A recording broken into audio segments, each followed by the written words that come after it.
Hey. There is a new movie coming to this town. All those involved in this film will now be sworn in. Raise your right hand.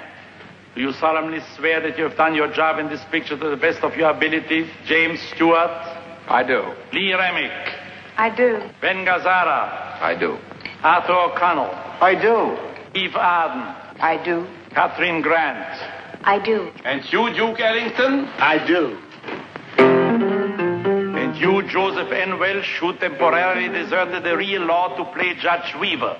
I do. This is highly irregular. Irregular, John?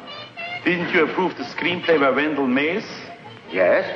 Didn't you, when I came up here, suggest that we shoot here in this courtroom? And didn't you yourself suggest every single location for the film, including your own house, that you were kind enough to lend us? Well, that's true. And didn't you, being not only a bestseller novelist, but also a justice of the Supreme Court of Michigan, didn't you supervise every single legal detail in the film? Yes, Otto, but you don't have a jury. Oh, that, you see, John, our jury is not just 12 men and women in a box. Our judge and jury sits out there, millions and millions of people in the theaters.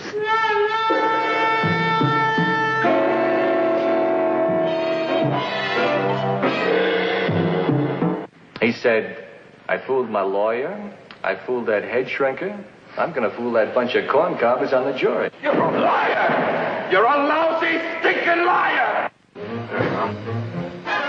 Oh, could Mother have a little in that ashtray, maybe? He loves beer. You want a beer for the dog? Mm-hmm.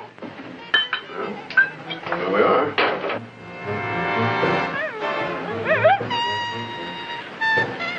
He'll go to sleep now. Oh, it's common knowledge in Thunder Bay you were living with Quill? It's not true. Barney Quill was... Was what, Miss Pallant? Barney Quill was what, Miss Pallant? The #1 book is now the #1 movie, unanimously acclaimed by the press everywhere. This is what the New York Times said about Anatomy of a Murder. Strong suspense, pounding drama, uninhibited and uncensored, well-nigh flawless. Now, until this trial's over, you're going to be a meek little housewife with horn-rimmed spectacles. And you're going to stay away from men and juke joints and booze and pinball machines, and you're going to wear a skirt and low-heeled shoes, and you're going to wear a girdle, and especially a girdle. Why wouldn't I be legally justified in killing the man who raped my wife? Time element.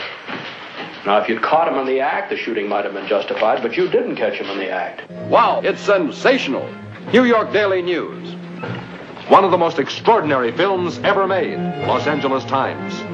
For those who can stand straight talk, Time magazine. Well, doesn't a woman sort of instinctively know when a fellow's on the make? Oh, sure. But that's only usual with me. With men, I mean. Almost all men, ever since I was a kid. Did you cry out? Did you scream? Didn't seem to be much use out there in the woods. And this is what other critics said. As tense and thrilling a shocker as has come along in years. Life magazine. On every count, one of the best films of the year. New York Herald Tribune. Sacco Cinema. Don't miss Anatomy of a Murder. New York Post. The details are as plain spoken in the film as in the book. A trial as tense as the one in the novel. Look magazine. Is that because you know that Barney Quill bathed and changed and cooled off after he raped and beat hell out of this poor woman? Your Honor, everybody in this court is being tried except Frederick Mannion. I must protect... Now listen, this is a cross-examination murder case. It's not a high school debate. What are you and Dancer trying to do? Railroad this soldier into the clink?